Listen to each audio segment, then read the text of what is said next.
कशेरुकाओं की बनावट। Structure of vertebra. प्रथम दो कशेरुकाओं को छोड़ दिया जाए, मतलब प्राथमिक पहला और दूसरा कशेरुकाओं को छोड़ दिया जाए, तो बाकी जो कशेरुकाएँ और लास्ट की 9 कशेरुकाएँ जो होती हैं, जो आपस में मिलकर एक एक का फॉर्मेशन कर देती हैं, उनको छोड़ के और शुरुआत के प्रथम 2 को छोड़ दिया जाए तो लगभग सारी कशेरुकाएँ का आकार एक ही जैसा होता है। समान रूप से प्रत्येक कोश का कशेरुकाएँ जो होती हैं उनके 3 भाग होते हैं। पहला जो है कशेरुकदंड,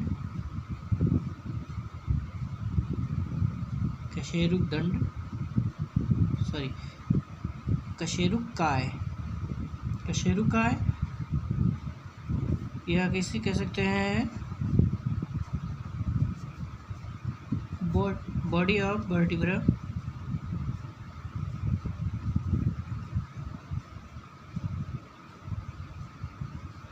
बॉडी ऑफ वर्टिब्रा कहते हैं। ये अंगूठी के नख के आकार कशेरुका ये जो होती है, ये देखिए इसमें दिख रहा है, ये अंगूठी के नख के अनुसार, जैसे अंगूठी और रिंग पहनी जाती है उसमें जो नग लगा रहता है, या कह सकते हैं उस पर जो मोती या मणि जड़ी जाती है तो वो उभरा हुआ हिस्सा होता है। तो ये अंगूठी के नख के आकार का होता है। इसके नख के भांति काफ़ी ठोस होता है, कठोर होता है, और ये कशेरुक का सबसे आगे का भाग निर्माण करता है। यानी कशेरुका के आगे का पोर्शन जो बनता है ये कशेरुक का आगे का भाग बनता है, इसे कशेरुकाय कहते हैं, यानी बॉडी ऑफ वर्टिब्रा। दूसरा इसको डिवाइड किया गया है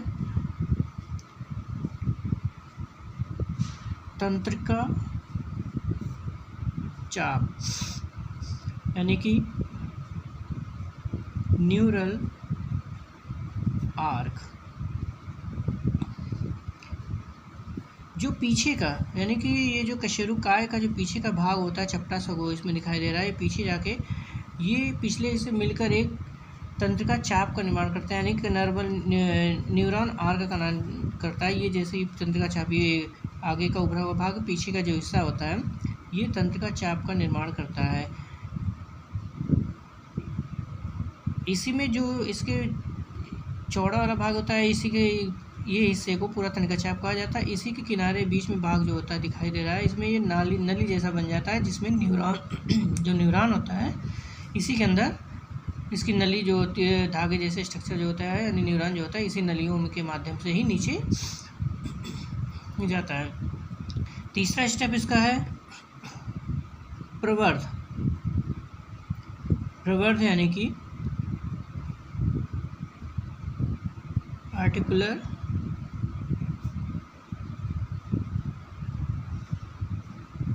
प्रोसेस। नेक्स्ट इसका तीसरा भाग प्रवर्ध आर्टिकुलर प्रोसेस। इसमें जो होता है, जो ये अनुप्रस्थ प्रवर्ध, जो ये कशेरुकाएँ होती है, इसके दोनों साइड में ये 3 होती हैं, लगभग इनकी संख्या 3 होती हैं, जो दोनों साइड में निकली होती हैं, एक ही जैसी होती हैं। ये चाप 3 उभार निकलते हैं, जो किनारे पे दोनों होते हैं, अनुप्रस्थ प्रवर्ध कहते हैं, यानी कि ट्रांसफर। अनुप्रस्थ प्रवर्ध यानी कि ट्रांसफर प्रोसेस।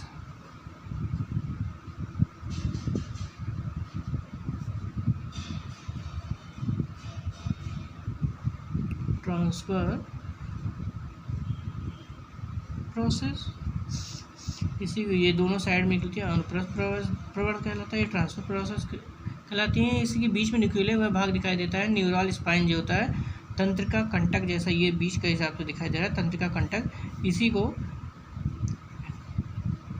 न्यूरल स्पाइन, चूँकि स्पाइन जैसा निकला होता भाग होता है, यानी कि खूंटी जैसा स्ट्रक्चर दिखाई दे रहा है, ये न्यूरल स्पाइन कहलाता है। तो ये जो कशेरुकाएँ होती हैं, उस शुरुआत के प्रथम को, नीचे के 9 को छोड़ दिया जाए, बाकी सारी कशेरुकाएँ जो होती हैं एक ही जैसी होती हैं। इनको लगभग 3 भागों में डिवाइड किया गया है। पहला कशेरुकाय यानी बॉडी वर्टिब्रा, ये जो स्ट्रक्चर होता है अंगूठी के नख के अनुसार, जैसे ये बीच वाला हिस्सा जो दिखाई दे रहा है, ये दोनों ये सामने का दृश्य यानी कि फ्रंट दिखाया गया है, ये पार्श्व दृश्य यानी कि साइड व्यू में दिखाया गया है। तो ये साइड व्यू में जो होता है, जो अंगूठी का उभार वो जैसा होता है, नग जैसा ही होता है, काफ़ी कठोर और सख्त होता है। इसी के साइड में 2 प्रवर्ध टाइप और प्रवर्ध निकले होते हैं। ये बीच का हिस्सा जो होता है, ये तंत्रिका चाप कहलाता है, यानी कि काफ़ी चौड़ा भाग जो इसके हिसाब से चपटा होता है, और इसी के अंदर नल बनती है, जिसमें न्यूरॉन जो होती हैं, न्यूरॉन नलियाँ जो न्यूरॉन्स इसमें फैली होती है, नली जैसा स्ट्रक्चर बनाया जाता है। कशेरुकाएँ जो होती हैं ये आपस में इस प्रकार जुड़ी होती हैं कि जैसे आपस में बॉन्ड बना के इस तरह बनी होती हैं कि दोनों जो कशेरुकाएँ आपस में हड्डियों इस तरह से जुड़ती हैं, जिस तरह से मुड़ने, झुकने, बैठने, टूटने का इसमें डर नहीं रहता है। जिस तरह से भी आप बेंड करिए, देखिए आप एक्सरसाइज योगा जिस तरह से किया जाता है, आप शरीर अपने आप को हिलाते हैं, घुमाते हैं, चारों तरफ मूव कराया जाता है या इस तरह से करते हैं, लेकिन हमारी हड्डियाँ उसी तरह से भी वो मूव करती हैं, इधर उधर डिस्टर्बेंस नहीं होती हैं। या कभी अचानक झटके से या कभी कोई चीज़ भारी चीज़, नुकीली चीज़ लग जाए तभी ये डिसबैलेंस हो जाती हैं, नहीं तो अदरवाइज़ ये हमेशा ही सही तरीके से काम करती हैं। यानी कि कह सकते हैं इसमें मूवमेंट जो होता है बहुत ज़्यादा नहीं होता है, हल्का फुल्का होता है, लेकिन एक साथ सारी होती हैं इसलिए अधिक मूव कर जाती हैं। तो ये एक दूसरे पर कशेरुकाएँ इस प्रकार रखी जाती हैं अपने बीच में। एक जिस तरह से ये कोई नली दिख रही है तो ये रिंग जैसे दिख रहा है, ये इसी में दूसरी कशेरुकाएँ आपस में फिट होती रहती हैं, बीच की साइड में प्रॉड निकली रहती हैं आपस में। जब ये सेट होती हैं तो इसी ग्रुप में बीच में एक नलिका जैसे यानी काफ़ी खोखली नली जैसी बन जाती है, जिसके अंदर जो न्यूरॉन से होता है ये इसमें पहले जिसे तंत्र का नॉल कहते हैं, यानी कि न्यूरल कैनाल बन जाती है, इसमें फ्लो करता है, जिसमें न्यूरॉन सारे पूरे शरीर में इसी के माध्यम से फैलते हैं। कशेरुक दंड जो होती है, सबसे पहली कशेरुका अगर एटलस है वो उसको छोड़ दिया जाए, उस पर जो होती है कपाल से बैठती है, उसी के नीचे खोपड़ी, और चूँकि इसकी एटलस जो होती है उसके पीछे का भाग जो होता है थोड़ा सा उसमें 2 होल टाइप के पाए जाते हैं, जिसमें खोपड़ी यानी स्कल का जो पीछे का हिस्सा होता है उसी में बैठ के जाके सेट हो जाता है, गोल गड्ढे पाए जाते हैं जिसमें वो सेट हो जाता है, जिनमें खोपड़ी के दोनों पक्ष पीछे भाग वो जो सेट होते हैं। कशेरुका जिसे अच्छी कशेरुका कहते हैं, यानी कि दूसरा जो होती है उसमें अच्छी यानी एक्सिस कशेरुका बोली जाती है। उसके बाद जो होती हैं सारी कशेरुकाओं में घुमावदार जोड़ जैसे खूंटी जैसे स्ट्रक्चर पाया जाता है जो उसी में सेट होते हैं, बनते हैं। कशेरुका का मेन कार्य क्या है, फंक्शन जो होता है, ये कशेरुकाएँ जो होती हैं ये गर्दन को झुकाने का यानी करती हैं, यानी कि पीछे की ओर ले जाती हैं और आगे की ओर मतलब चारों तरफ घुमाती हैं। वक्ष का झुकाव यानी कि शरीर का जो होता है, देखिए इसमें रिब्स केप्स पाई जाती हैं